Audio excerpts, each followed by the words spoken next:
This is how to enable and use voice tapping on Samsung Galaxy S25. So first you need to go to settings, use the icon on your home screen or use this gear icon in your control panel. Now scroll all the way down and go to General Management menu.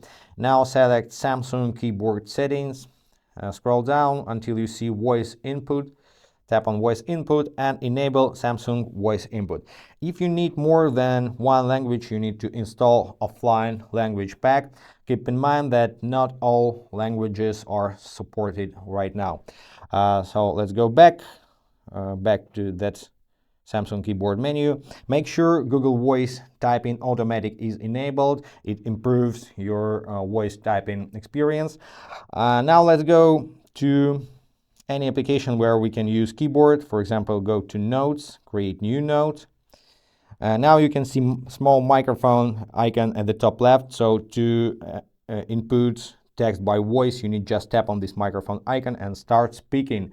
I can speak anything and you will translate it into written text.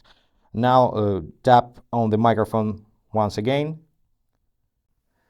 And all mistakes are corrected now, but it's not so good in punctuation, so you can add your commas and other punctuation marks manually. And that's pretty it, guys. Hope this was helpful. Subscribe to the channel, hit the like button, and be awesome. Bye.